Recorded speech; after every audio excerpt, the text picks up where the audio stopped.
Hello, I'm Philip Stoten. I'm here at Electronica 2014 in Munich, and I'm joined by Arthur Tan from IMI. Arthur, good to see you again. Thanks for stopping by. Thank you, Phil. It's always a pleasure to be here. Good.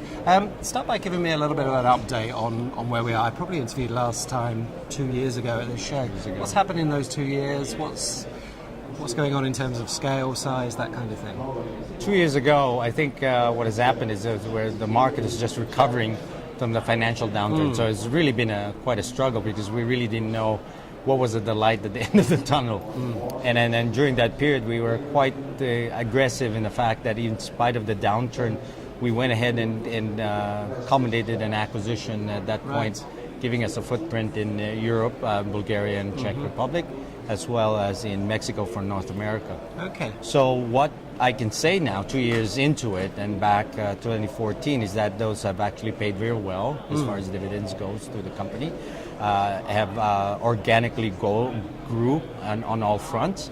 And we're pleasantly surprised that the recovery this year has outperformed what we anticipated would be a good year. So we've grown faster than the industry at 11%. And as far as net income goes, the profitability of the company has grew fivefold. Good, excellent. So moving in the right direction. And with those additionals, it feels much more like a global footprint, a global business. Is that reflected in your customer base? Is your customer base more global now? It is. And the thing that's kind of different as far as what people would normally associate a global company, 50% of our total business is actually driven by European customers. Right. So, which was kind of off because everybody thinks that Europe itself is not doing well as an economy. And is the least outsourced. And the least outsourced. But that what we're finding out is the European customers, the brand itself is very strong globally. And the emerging market, the European brands are actually more well entrenched in acceptance than the U.S. products. Right. And so that has driven a lot of our revenue this year. So 50% is actually European, followed by U.S. and then Japan. Okay, so manufacturing in Asia, manufacturing in Central America, and manufacturing in Eastern Europe, what I would consider to be low-cost hotspots, good places to manufacture. Right. When you're pricing, are you pricing differently for those, or are you offering a global price? And how do they differ in terms of their internal cost? Well, the pricing is driven primarily by what we consider as total cost of ownership for that particular product. Depending on where the supply chain is actually geared towards for the product. Either we're building a component, a subsystem, a full product.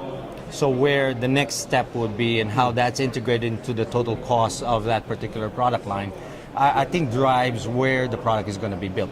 So needless to say, majority of the products we built are actually consumed in the region where they are. Then you take advantage of logistics and the tax issues, both for duties and freight. Okay. So, but outside of that, we do have products that actually are built in certain locations and it's still shipped across the world. And those are products where there's a requirement for a specialized skill, for a special type of intellectual property protection and control. And so those are customer driven. And we work with these customers for being able to develop that. What has evolved over the years, I would say that very good for us is that our tier one customers has now seen us as a global partner rather than a regional partner.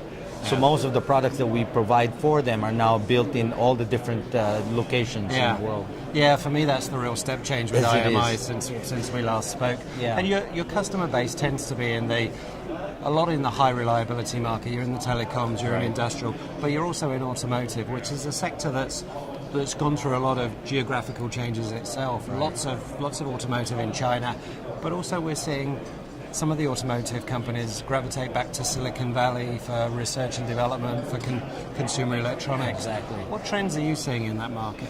Well, I see the trend that as the automotive vehicle itself is transitioning from a purely mechanical device to now becoming more electronic as a product. Well, so then the requirement for electronic-based manufacturer understanding automotive becomes more important rather than just being able to build a car, but you have to be able to build and understand the technology that goes into the car.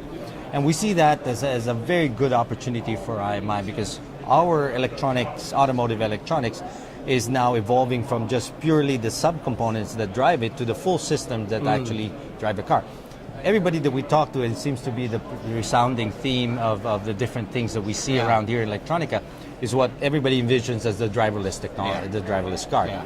The driverless car itself is just a piece of what we would consider on a larger scale smart city. Yeah.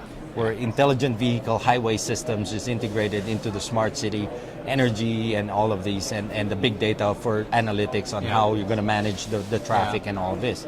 So all of that, and in our minds, you still have to go back to an electronic-based society. Yeah. To be able to build an IVHS and in a smart city, you have to have the infrastructure on a telecom basis. Yeah.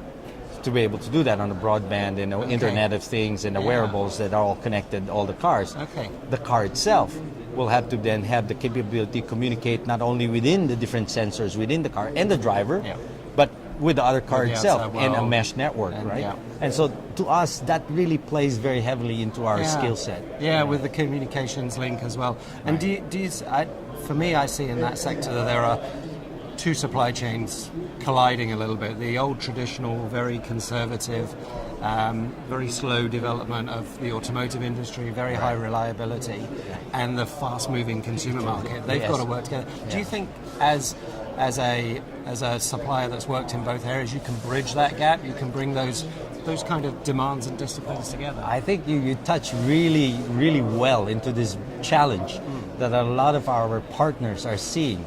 Because as an example, one of the major products that we've co-developed with our partners is what we call the vision system for the car. The car itself has cameras now that it's not interfacing with the driver, but to itself. Yeah. On how it's going to deploy the airbag, on the seatbelt pre-tensioning, on the throttle, the brakes, and so on.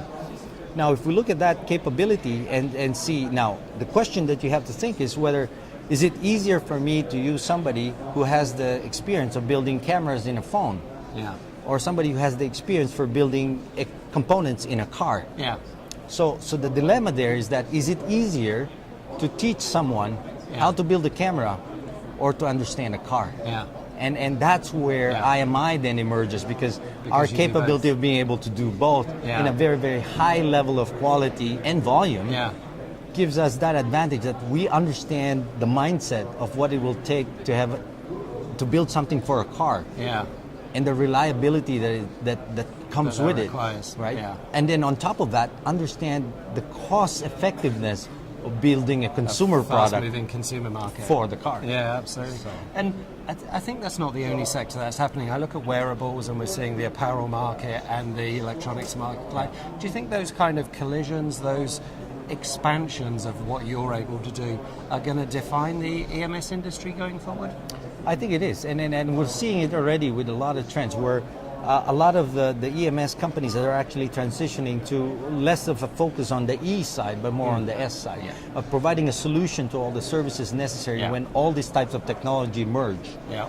And I see that what we're trying to focus on from an IMI basis is I'm not really focused on the endpoint that drives the consumer. So it's the smartphones, the wearables, the active devices that goes on the body, but I'm more concentrated on the infrastructure to make all of these things work. Enabling technology. Exactly. Yeah. So to me, it's important. It's not important to me whether Samsung or iPhone or Apple or Xiaomi emerges as the victor for the smartphone. What's important to me is the backbone necessary on a 4G, LTE, 3G technology or the next generation technology.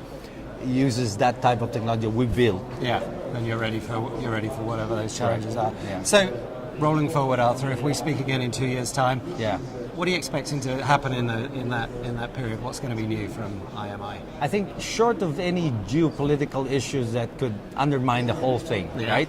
So that all bets are off at that point. But if everything just continues on the status quo, which is on a managed growth right now, I'm very positive to where IMI will be. Yeah. Our goal of becoming a $1 billion revenue company is on track. Yeah. We're very, very close to that this year, and I'm sure in 2 years' time when we meet each other, hopefully we'll be there. We'll be there. And then on top of that, I see that the capability of the company will also transcend more vertically and in more of a box build full system, providing capability as services not only in the test development and the test system itself, but also in low-cost automation. So that fulfillment right to the customer, direct to your customer's customer, all the way through the supply chain. That's where we're looking at. Fantastic. Arthur, thanks for stopping by. Always a pleasure to talk. Phil, Thank you. Pleasure.